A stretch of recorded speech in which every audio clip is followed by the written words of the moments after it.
naiinggit ka dahil kahit inalisan mo ng budget yung Office of the Vice President, nakakapagserbisyo pa sila. Yun ang doon ka magtataka. Despite the fact na lahat na ng panggigipit ginawa na doon sa spare tire, nakakatugon pa rin siya sa expectation ng taong bayan. Diversionary tactic. Ang guilty rito yung gobyerno, yung administrasyon. Kasi nga, wala siyang may report na achievement o performance, gagawa siya ng paraan para hindi makita ng taong bayan yun. Ang gagawin mo, manguupak ka ng manguupak para yung tao, oo nga, no? Alam mo naman kasi naka-anchor yan, Admar, doon sa paniwala nila Claire Castro, nila Bukoy at saka nila Abante, na ang Pilipino likas na chismoso. Kaya yun ang sinasakyan nila, gawa sila ng chismis, gawa sila ng mga kung ano-anong kwento para ma-divert yung atensyon ng publiko. Unfortunately, it doesn't work.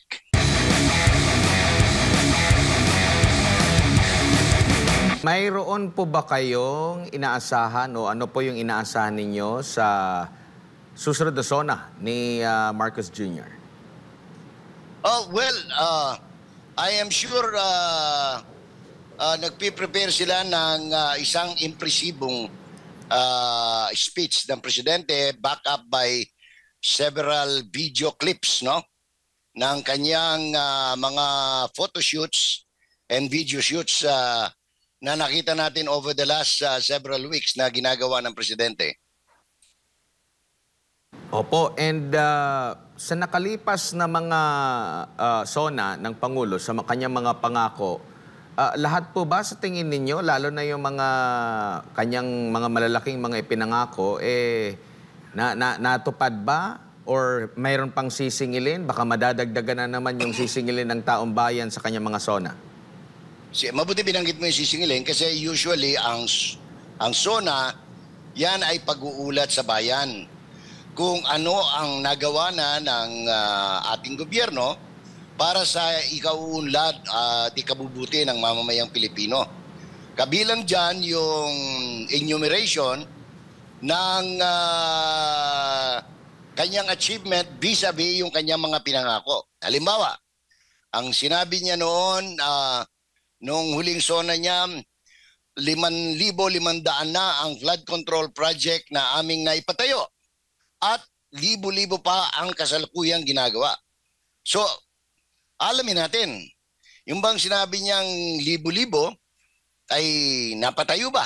No, yung mga ganon.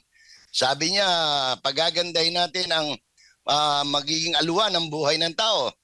Alamin natin, nagmahal ba o na bumababa ang presyo ng pangunahing bilihin. So lahat ng yan, yung mga, kumbaga may mga sukatan. Ang tawag sa management yan ay key result area, yung kung ano yung objective mo, ano yung nagawa mo. Ako, I am sure as a speechwriter, iiwasan nila yan. Iiwasan nila yan. Ang gagawin ng speechwriter dyan, puro pahapyaw na meron tayong mga ginagawa na yung sa train ng ganito, ganyan. Pero walang detalye na ibalalagay kasi masusukat yon, hahanapan yon. Parang yan, hindi po pwedeng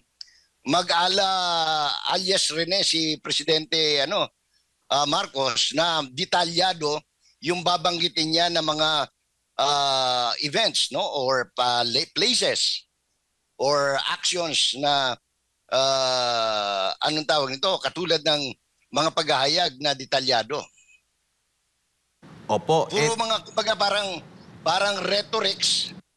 Ang ina-expect ko to be honest is the speech will be full of rhetorics at saka back up by several optics. Yung mga palamuti na mga video na napunta siya dito sa airport, nagpunta sa MRT, nagpunta sa kung ano man yun, sakan. Pero wala kang makikitang laman. Opo. Kasi kapareho ngayon, pwede bang sabihin ng presidente na sa panig ng mga magsasaka, sinisikap po natin na mapamura ang presyo ng bigas maibalik sa 20. At habang ginagawa yan, ang bilihan muna ng NFA ng bigas ay 7 pesos per kilo.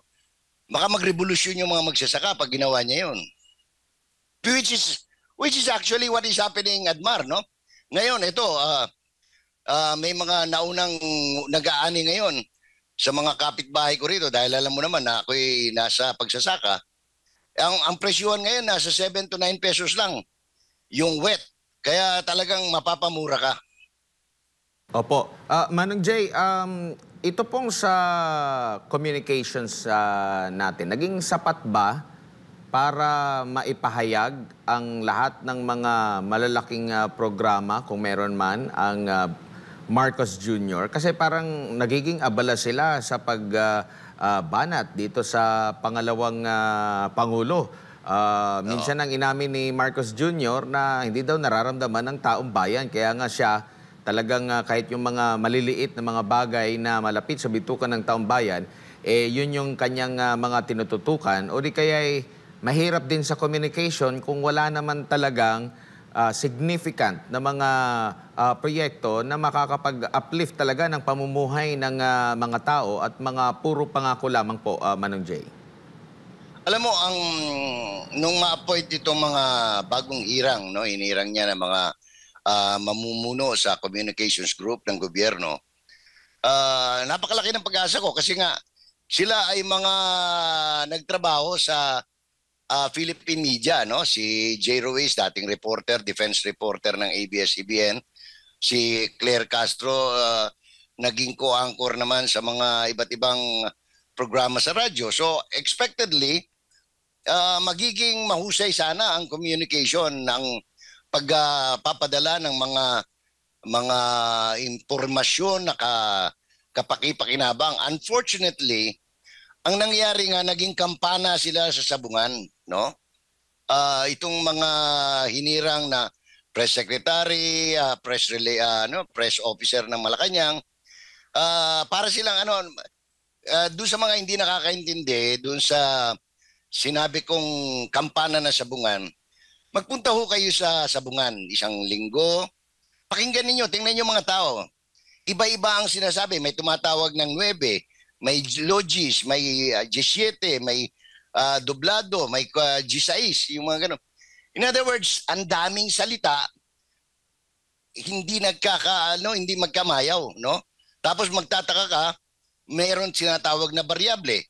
Ibig sabihin, pag nahalata na mali yung tawag, babaliktad. So ganito ang nangyayari ngayon sa, unfortunately, sa Marcos administration. You have Claire Castro who knows nothing, pagising niya sa umaga, lahat ng napanaginipan niyang bangungot laban sa Duterte, yun lang sinasabi niya. Wala siyang binabanggit kung anong ginagawa ni Marcos, kung anong ginagawa ng iba't ibang ahensya. Ang kanya lang, basta lang maupakan si Duterte. Whether it is the father, the son, or the daughter, no? Ganon din si Prinsesa Abante, no? At saka si Mang Tonyo Bugoy, no? Ano ba apelyido nun? Bukoy. So para silang mga kampana sa sabungan. No, there is no other way of describing the communications, the government communications. Kasi ang dami-dami, isipin mo ha, ang dami nilang facilities sa Admar. May PTB4, may PNA, may Bureau of Foreign and National Information, may Philippine Information Officer, may National Printing Office. Ang dami-dami. Pero meron pang Channel 13, meron pang Channel 9. Pero wala kang maririnig. Sa isang araw, subukan mo. Kung nasubukan nyo na. Sa isang araw o sa isang linggo, kung may narinig kang mga bago na sa tingin mo ay makakabuti o development communications ka na marinig. Wala. Kasi ang purpose nila ngayon na nakikita ko ay palaganapin ang tinatawag na sabong journalism, Admar.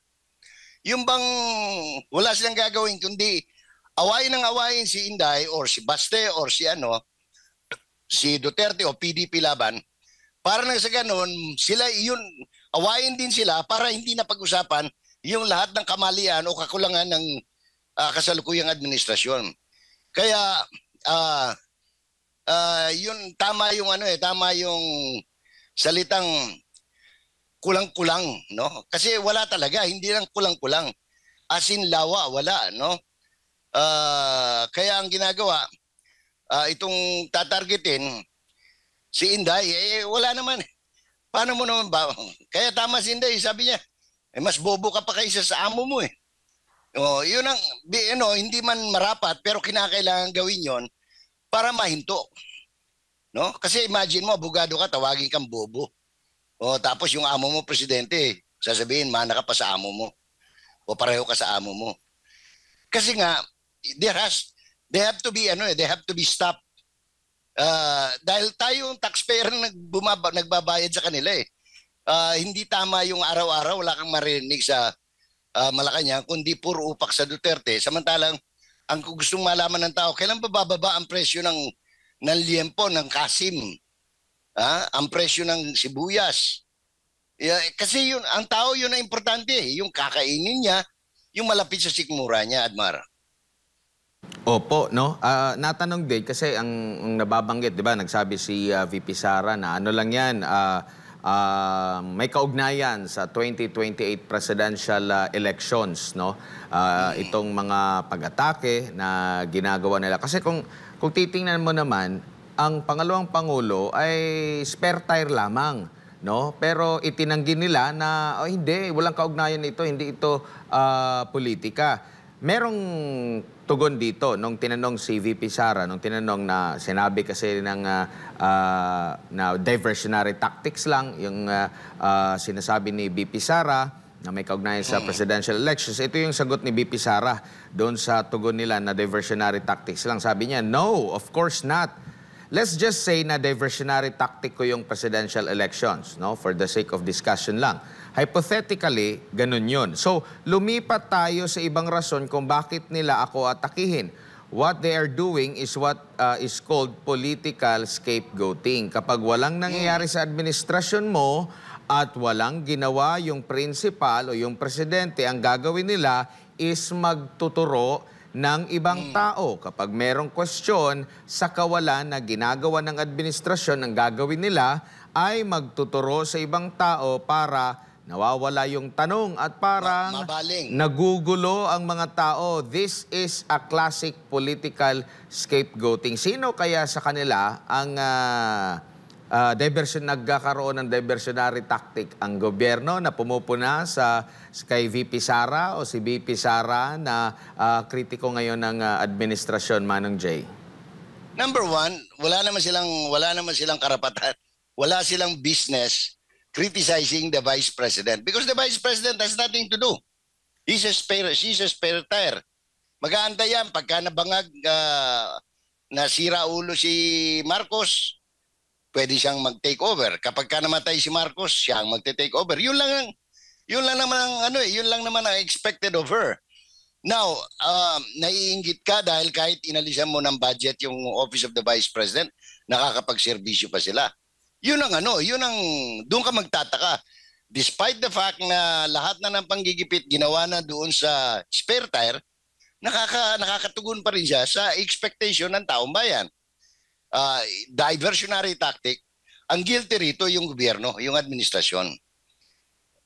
Kasi nga, wala siyang may report na achievement o performance, gagawa siya ng paraan para hindi makita ng taong bayan yun. Ang gagawin mo, manguupak ka ng manguupak para yung tao, alam mo naman kasi naka-anchor yan, Admar, doon sa paniwala nila Claire Castro, nila Bukoy at saka nila Abante na ang Pilipino likas na chismoso. Kaya yun ang sinasakyan nila, gawa sila ng chismis, gawa sila ng mga kung ano-anong kwento para ma-divert yung atensyon ng publiko. Unfortunately, it doesn't work. Ilang beses na, survey, studies, lahat. The Vice President remains to be the most popular, the most trusted government leader in the Philippines. Wala kang magagawa eh. Alam mo, kailangan noon pa nila binago ang strategy. It doesn't work. It didn't work 3 years ago, 2 years ago, 3 years ago. It's not working again today.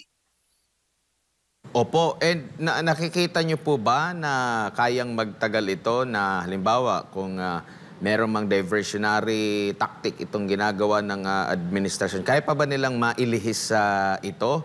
O yung taong bayan talagang nakatutok at hindi na basta-basta na mailihis yung kanilang yung kanilang pagkadismaya, kasi 3 taon na, mag-4 na taon, papasok na tayo sa 4 na taon na termino ng kasalukuyang administrasyon, nagre-reflect din ito sa mga nakalipas na mga survey din niya.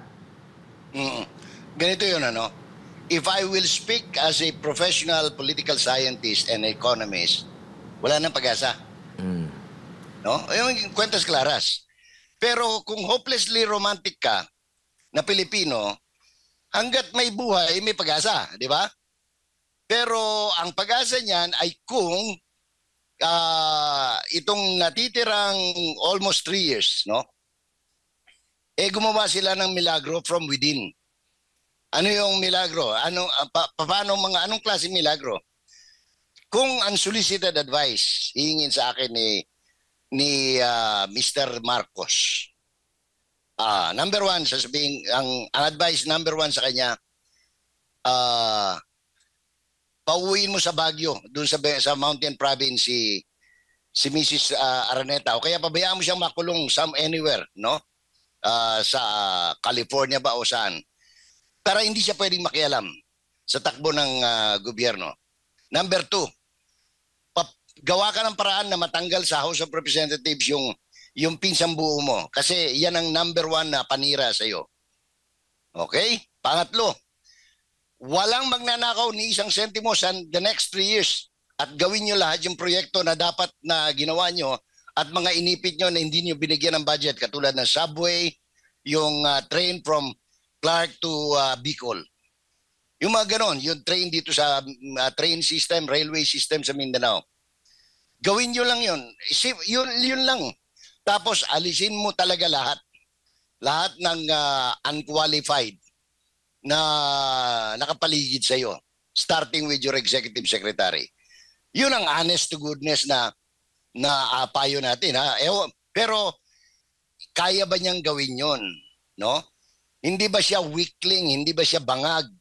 Hindi ba siya mahuyang? No? Sa Bisaya pa. Nga pwede niya paglimbasugan o tindugon ang maong mga butang. Opo. Admar. Eto pa, Manong Jay. Di ba nakapagtala ng mababang grado si Marcos Jr.? Tinanong siya dito, ang sabi niya, tingnan natin yung iba pang mga survey. Kumbaga parang hindi siya naniniwala dahil mataas naman siguro niya doon sa nakikita niya ibang survey ang kanyang rating. Pero kapansin-pansin na nagbago yung kanyang approach ngayon.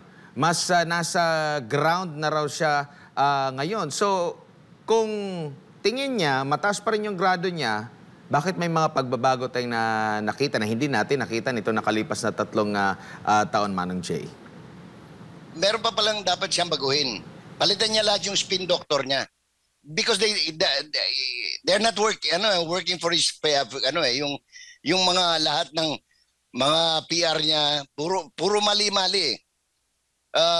Tapos ang isa pa na dapat niyang gawin, humiwalay siya diyan sa lahat ng mga dilaw at saka pulahan.